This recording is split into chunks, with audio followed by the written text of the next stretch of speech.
السلام علیکم۔ ڈر کہانی میں خوش آمدید۔ امید کرتی ہوں کہ آپ سب خیریت سے ہوں گے۔ آج کی کہانی بھی انتہائی خوفناک کہانی ہے۔ کہانی کو آخر تک سنیے گا، اور ہاں، کامنٹ باکس میں اپنی رائے کا اظہار ضرور کیجیے گا، اور میرے چینل کو سبسکرائب بھی کر لیجیے، لائک کر لیجیے، اور اگر میری کہانی اچھی لگے تو اسے شیئر لازمی کر لیجیے۔ تو چلیں شروع کرتے ہیں آج کی خوفناک کہانی۔ کرن باجی، تم یہاں؟ ماہی نے ہکلائے ہوئے سامنے بیٹھے ہری آنکھوں والے اس خوبرو شخص کو دیکھا جس کے پہلو میں کرن بیٹھی باتیں کر رہی تھی۔ وہ بہت ہی نفیس لباس میں تھا، مگر اس کی آنکھیں معمول سے زیادہ ہری تھیں۔ کرن نے سر اٹھاتے اسے دیکھا۔ ماہی اسے دیکھ کر حیران رہ گئی۔ وہ ویسی ہی تھی جیسے کالج جانے کے لیے نکلی تھی۔ اس گزرتے ماہو سال نے اس پر کوئی اثر نہیں چھوڑا تھا۔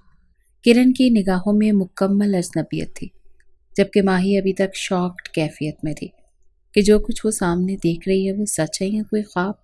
ابھی اسی شچوپن میں تھی کہ سامنے بیٹھا جوڑا دیکھتے ہی دیکھتے نگاہوں سے اوجھل ہو گیا۔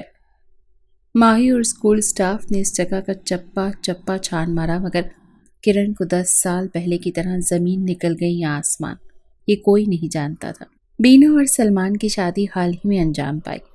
غریب گھرانے سے تعلق رکھتے دونوں کا نکاح سادگی سے مسجد میں پڑھوا دیا گیا۔ سلمان صوم و صلات کا پابند، جبکہ بینا 10 جماعتیں پڑھی تھی۔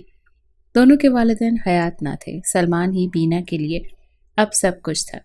ان دونوں کی زندگی بہت اچھے سے گزرنے لگی۔ شادی کے 4 سال کے بعد اللہ نے انہیں چاند سی بیٹی دی، ایسی بیٹی جو حسن بے مثال تھی۔ حالانکہ دونوں کی جوڑی عام شکل و صورت کی تھی، لیکن کرن بے حد حسین تھی۔ دیکھتے ہی دیکھتے سارے گاؤں میں اس کے حسن کے چرچے ہونے لگے۔ کچھ عرصے بعد اللہ تعالیٰ نے انہیں دوسری بیٹی عطا کی جو کہ ایک عام شکل و صورت کی تھی۔ تب بھی دونوں نے اللہ کا شکر ادا کیا۔ دن مہینے سال گزرتے رہے۔ کرن اب 17 سال کی دوشیزہ، جبکہ ماہی 15 سال کی ہو گئی تھی۔ گاؤں بھر میں اب بھی کرن کی خوبصورتی اور لمبے گھنے بالوں کے چرچے تھے۔ میٹرک اچھے نمبروں سے پاس کرنے کے بعد سلمان نے اپنی بساط سے بڑھ کر بیٹی کی خواہش کو مد نظر رکھا اور شہر کے کالج میں داخلہ کروا دیا۔ اس کا تعلیمی ریکارڈ بہت اچھا تھا، لہٰذا بغیر کسی سفارش کے داخلہ مل گیا، جہاں کرن پہلے دن سے ہی اپنی خوبصورتی اور خاص طور پر اپنے لمبے گھنے بالوں کی وجہ سے سب کی نگاہوں کا مرکز بن گئی تھی۔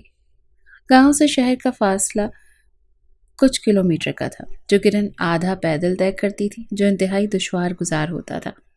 گاؤں میں لمبی پگڈنڈیوں کے بعد سڑک تک لمبے لمبے گھنے درخت کا ایک نہ ختم ہونے والا سلسلہ تھا، جس کے آخر میں کچی سڑک سے پکی سڑک شروع ہو جاتی تھی، جہاں پر ٹریفک رواں دواں تھی۔ بس وہیں سے پکڑ کر کرن کالج پہنچتی تھی اور واپسی تک مغرب ہو جاتی تھی۔ لیکن کچھ بننے کی دھن نے کرن کو یہ راستہ بھی پھولوں کی سیج کی طرح دکھایا۔ اس دن کام زیادہ ہونے پر اس کی بس چھوٹ گئی۔ دوسری بس کا انتظار کرتے وقت کافی بیت گیا۔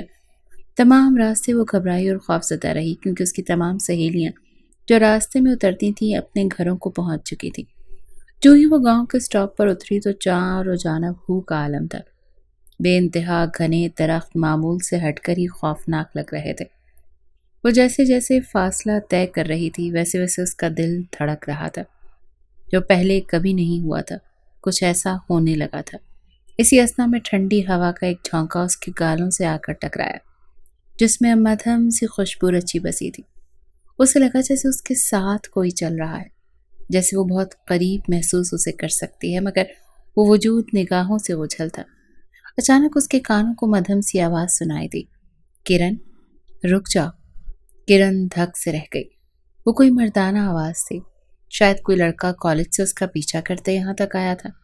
وہ گھبرائی، پیچھے مڑے بغیر اپنے قدموں کی رفتار تیز کر دی، اور اندھیرے میں آنکھیں پھاڑے وہ تیز تیز چلتی راستہ پلانگنے لگی۔ اس کا دل تیزی سے دھڑک رہا تھا، وہی تیز خوشبو اس کے ساتھ ساتھ چل رہی تھی۔ کچھ ہی فاصلے پر گاؤں کی روشنی دیکھتے اس کی جان میں جان آئی تو قدموں کی رفتار مزید تیز ہو گئی۔ دور سے اکا دکا لوگ گزر رہے تھے، مگر دہشت اور خوف سے گھر پہنچتے ہی کرن کو بخار نے آ گھیرا۔ کچھ دن وہ کالج نہ جا پائی۔ تعلیم کے چھوٹ جانے کے خوف سے والدین کو بتا نہیں پائی کہ اس کے ساتھ کیا حادثہ ہوا۔ اس کے والد صوم و صلات کے پابند ہونے کے ساتھ لڑکی اور لڑکے کی دوستی کبھی برداشت نہ کرتے۔ وہ جانتی تھی کہ ایسے میں اسے اپنی تعلیم سے ہاتھ دھونے پڑتے، اسی لیے خاموشی کا قفل اپنے منہ پر لگا لیا۔ کچھ دن کے بعد وہ پھر سے کالج جانے کے لیے تیار تھی، لیکن دل میں ڈر رہی تھی کہیں اس کے ساتھ پھر وہی واقعہ نہ ہو جائے، کہیں وہ لڑکا پھر سے نہ اسے آ کر مل جائے۔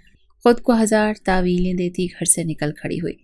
تمام راستہ بخیریت گزرا، دل میں اکٹھے ہوئے وسوسے بھی کہیں اڑن چھو ہو گئے، لہٰذا سہیلیوں کے ساتھ گپے مارتے سارا دن گزر گیا۔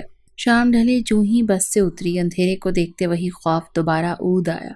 قرآن آیات کا ورد کرتے وہ گاؤں کی جانب چلنے لگی۔ ابھی چند فرلانگ ہی چل پائی تھی کہ خوف سے اسے رکنا پڑا۔ کرن، رک جاؤ نا۔ وہی مردانہ آواز، وہی اپنائیت سے بھرپور لہجہ، ویسی ہی خوشبو کا تیز بھبکا جس کی ناک سے ٹکرایا، جس نے اسے چند پل کے لیے پتھر کر دیا۔ درختوں کے جھنڈ سے کوئی ہیولا آگے بڑھا اور اس کے سامنے آ کر کھڑا ہو گیا۔ وہ نہایت قبرو مرد تھا۔ اس کی گہری ہری آنکھیں شام کے دھندلکے میں انتہائی خوبصورت نظر آ رہی تھی۔ نفاست سے بنے سیاہ بال اور تراشیدہ ہونٹوں نے اس کی مردانہ وجاہت میں بہت اضافہ کر دیا تھا۔ کرن نگاہیں جھپکانا ہی بھول گئی تھی۔ ایک حسن کا پری پیکر اس کے سامنے اتنے اندھیرے میں موجود تھا، جس کی وجہ سے ایسا لگ رہا تھا کہ چاروں اور روشنی ہو گئی ہے۔ اس کے اندر کا تمام ڈر اور خوف جیسے کہیں اڑن چھو ہو گیا۔ اپنے گاؤں اور شہر میں بھی کبھی اس نے اتنا شاندار مرد نہیں دیکھا تھا۔ کیسی ہو کرن؟ اس کا انہماک ٹوٹا۔ 4 دن ہوئے تمہیں دیکھے ہوئے، جانتی ہوں میں کس قدر پریشان ہو گیا تھا۔ اب طبیعت کیسی ہے؟ بغیر تمہید باندھے سوال داغا گیا، جیسے برسوں کی جان پہچان ہو۔ کرن جو اس کی آواز کے سحر میں گرفتار ہو چکی تھی، اس کے اتنے پیارے اور خوبصورت محبت بھرے لہجے کو سنتے ہی الفاظ خود بخود ٹوٹ ٹوٹ کر اس کے منہ سے ادا ہونے لگے۔ کیسے بیمار ہوئی؟ کب ٹھیک ہوئی؟ ٹرپ پر کب جانا ہے؟ وہ اس کی ہری آنکھوں کے سحر میں جکڑی بولتی چلی گئی۔ ٹھیک ہے، تم ٹرپ کی تیاری کرو، میرا گھر وہیں ہے، پہاڑوں کے درمیان، میں تمہیں وہیں ملوں گا، پھر ہم ہمیشہ وہیں رہیں گے۔ مسکراتے ہوئے اپنی طلسماتی نگاہیں اس پر مرکوز کی۔ جی ٹھیک ہے۔ بے خودی میں کرن نے اس بات میں سر ہلایا، وہ جیسے وہاں ہو کر بھی وہاں نہ تھی۔ چلو اب گھر جاؤ۔ اس نے راستہ دیتے اسے گاؤں کی جانب جانے کا اشارہ کیا۔ کرن ہپناٹائز گاؤں کی جانب مڑی۔ سنو کرن، اچانک اس نے کرن کا ہاتھ تھاما۔ ٹرپ پر بال کھلے چھوڑ کر آنا، مجھے تمہارے کھلے بالوں سے عشق ہے۔ اس کے مخمور لہجے پر کرن نے سر اٹھاتے اسے دیکھا۔ نگاہوں کا یہ تصادم کرن کو زیر کر چکا تھا۔ بے چوں چراں اس کی بات مانتے وہ گاؤں کی جانب چل پڑی، جبکہ وہ محبت باش نگاہوں سے اسے دور تک جاتے دیکھتا رہا۔ 2 گھنٹے سے بجلی بند تھی، تمام گاؤں اندھیرے میں ڈوبا تھا۔ رات کے اس وقت 12 بجنے کا وقت ہو چکا تھا اور ابھی تک بجلی کی واپسی کے کوئی آثار نظر نہیں آ رہے تھے۔ لمبے انتظار کے بعد بینا عشاء کی نماز پڑھنے کے لیے اٹھی۔ لالٹین کی مدھم روشنی میں اسے لگا کہ کرن کی چارپائی پر کوئی وجود آڑا ترچھا ہو کر بیٹھا ہے۔ بیٹی کے بستر پر بیٹھے اس وجود کو دیکھ کر اس کے بدن میں ایک سنسنی سی دوڑ گئی۔ وہ ایک بہادر عورت تھی۔ رات کے اس پل ہوائی مخلوق کا تصور انسان کو ہولہ دیتا ہے، مگر بینا ڈری نہیں بلکہ پریشانی میں لالٹین پکڑے سیدھی ہوئی۔ تبھی اس پل وہ وجود نگاہوں سے اوجھل ہو گیا۔ وہ لالٹین وہیں چھوڑے جلدی سے کرن کی جانب بڑھی۔ کرن دنیا و مافیہ سے بے خبر میٹھی نیند سو رہی تھی۔ اس کے دلکش چہرے پر معصومانہ سی مسکراہٹ تھی۔ بینا قرآن آیات کا ورد کرتے کچھ دیر وہیں بیٹھی رہی اور بے حد پریشان رہی۔ اس کی پریشانی کی وجہ وہ تیز خوشبو تھی جس نے کرن کا احاطہ کیا ہوا تھا۔ کچھ دیر بیٹھی ہوئی یہی سوچتی رہی اور پھر اٹھ کھڑی ہوئی تاکہ نماز پڑھ سکے۔ یہ دیکھے بغیر کہ اس کے اٹھتے ہی کرن نے پٹ سے آنکھیں کھول دی تھی، مگر اب اس کی آنکھیں گہری ہری تھی۔ صبح ناشتے پر دونوں بہنوں نے افراتفری مچا رکھی تھی۔ کرن پہلے کالج جانا چاہتی تھی، جبکہ ماہی کی سہیلیاں گھر کے دروازے پر کھڑی اس کا انتظار کر رہی تھی۔ گرم گرم پراٹھے بناتی بینا کئی بار کرن پر گہری نگاہ ڈال چکی تھی۔ اسے کرن بدلی بدلی سی لگی۔ بیٹھے بیٹھے وہ کہیں کھو جاتی، مسکراہٹ خود بخود اس کے خوبصورت سے چہرے کا احاطہ کر لیتی۔ رات والے واقعے سے بینا بہت زیادہ خوفزدہ تھی۔ کرن کے اس رویے نے اسے مزید ہراساں کر دیا۔ ابو، ہمارا کالج ٹرپ پر جا رہا ہے، مجھے کچھ چیزیں لینی ہے۔ ناشتہ کرتے ہی کرن نے باپ کو مخاطب کیا، جبکہ پیالی میں چائے انڈیلے بینا چونکی۔ کوئی ٹرپ ورپ پر نہیں جائے گا، اور کام تھوڑے ہیں زندگی میں جو تمہیں ٹرپ پہ جانے کا مسئلہ آ گیا ہے۔ بینا سختی سے بولی۔ بھائی کیا ہو گیا ہے بینا؟ سلمان مسکرایا۔ سبھی جاتے ہیں، سیر و تفریح زندگی کا ایک خاص حصہ ہے، اور کالج لائف میں یہ سب چلتا رہتا ہے، خوش دلی سے کہتے سلمان نے بیٹی کو شفقت سے دیکھا۔ کرن بیٹی، تم شام کو میرے ساتھ چلنا، جو چیزیں چاہیے لے لینا۔ کرن نے فوراً اس بات میں سر ہلایا، جبکہ بینا کھوجتی نظروں سے بیٹی کو دیکھتے اندیشوں میں گر گئی۔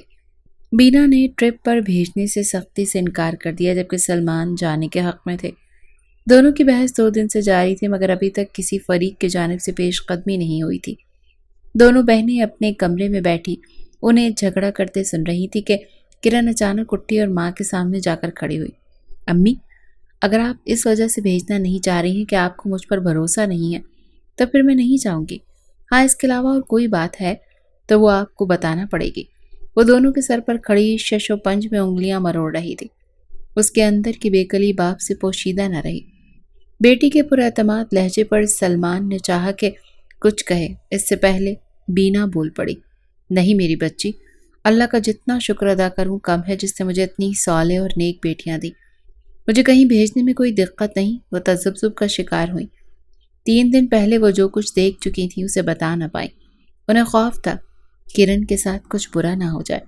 لب پر قفل لگائے انہوں نے ٹھنڈی سانس لی، پھر بیٹی کی جانب دیکھتے ہوئے بولی، ٹھیک ہے، میں تمہیں جانے کی اجازت دیتی ہوں، مگر ایک شرط ہے۔ یہ کہتے ہوئے انہوں نے ایک تعویذ اتارا جو رات تمام بیٹھ کر تیار کیا تھا، اور اس کی جانب بڑھاتے بولی، یہ میرے مرحوم والد کی وہ نشانی ہے جو کبھی انہوں نے میرے گلے میں ڈالی تھی۔ یہ بد نظری اور آسمانی مخلوق سے حفاظت میں رہے گی۔ اب تمہیں یہ سونپ رہی ہوں، اس کو پہننا لازمی۔ جب تک ٹرپ سے واپس نہیں آ جاتی اسے گلے میں ڈال کر رکھنا، خود سے جدا مت کرنا۔ ٹھیک ہے امی۔ کرن نے عقیدت سے تعویذ تھاما اور گلے میں ڈال لیا۔ بینا کو کچھ اطمینان ہوا، جو خدشہ 3 دن پہلے تھا وہ کسی حد تک کم ہو چکا تھا۔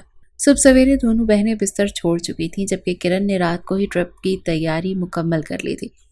سلمان اسے کالج چھوڑنے جا رہے تھے، تب ماہی بھی ساتھ جانے کو تیار ہو گئی۔ تینوں تیار ہو کر گھر سے چل پڑے۔ بینا نے نکلتے ہوئے اسے تعویذ گلے میں رکھنے کی ہدایت پھر کی، جنہیں وہ مسکرا کر سنتی رہی۔ ان کے نکلتے ہی بینا صفائی میں جت گئی۔ کرن کا کمرہ صاف کرتے اس کا دل جیسے کسی نے مٹھی میں جکڑ لیا۔ رات کا دیا تعویذ شیلف کے پیچھے ایسے چھپایا گیا تھا کہ کسی کی نگاہ نہ پڑے۔ بینا نے جھپٹ کر اسے پکڑا کہ شاید وہ کوئی اور تعویذ ہو، مگر وہ وہی تعویذ تھا جسے بینا نے خود بڑی محنت سے تیار کر کے والد کا نام دے دیا تھا۔ اگر یہ میرا بنایا تعویذ ہے تو کرن کے گلے میں کس کا تعویذ ہے؟ وہ چکرا کر نیچے گری۔ 1 ہفتہ ہو گیا تھا۔ بینا کے گھر اس وقت صفے ماتم بچھی ہوئی تھی۔ کرن ٹرپ پر گئی ضرور، مگر کبھی لوٹ کر نہ آئی۔ کالج، گاؤں، شہر کے علاوہ پولیس نے ہر جگہ تلاش کر لیا۔ اسے زمین نکل گئی یا آسمان، کوئی نہیں جان پایا۔ وہ لوز کریکٹر بھی نہیں تھی، مگر والدین کو کیسے کیسے خطابات سننے پڑے۔ اس کا یوں غائب ہو جانا والدین کی کمر توڑ گیا، اور آج 10 سال بعد قسمت ماہی کو وہیں لے کر آئی جہاں کرن ٹرپ پر آئی تھی۔ ماہی کالج کے پروفیسر بن چکی تھی۔ کالج ویکیشن پر آنے والی ماہی نے یہ نہیں جانا تھا کہ کیسے اس بار قدرت کے سربستہ راز سے پردہ اٹھے گا۔ پہاڑوں کی لمبی قطاروں کے بیچوں بیچ چوکور پتھر پر کرن کے ساتھ وہ خوبصورت جاذب نظر شخص کو بیٹھے دیکھ کر کتنے پل اسے اپنی آنکھوں پر یقین نہیں آیا۔ پکارنے پر ان دونوں کا اچانک غائب ہو جانا بہت کچھ باور کروا گیا۔ وہ 10 سال پرانا راز جان چکی تھی۔ یہ خوفناک انکشاف بڑا دل خراش تھا کہ اس کی بہن آوارہ نہیں تھی۔ بدقسمتی سے اپنی خوبصورتی اور کالے لمبے بالوں کی وجہ سے طلسماتی ہوش و بات طاقتوں کے چنگل سے وہ بچ نہیں پائی تھی۔ وہ وہی جن تھا جس کا نام زارون تھا، اور یہ بات شاید اس نے اپنی بہن کے منہ سے سوتے ہوئے ایک دفعہ سنی تھی، جو نیند میں زارون کو پکار کر اظہار محبت کر رہی تھی۔ نہ جانے اسے واقعی زارون سے محبت ہو گئی تھی یا وہ زارون کے سحر میں آج اتنے سالوں بعد بھی قید تھی کہ اس کا ساتھ نہیں چھوڑ پائی۔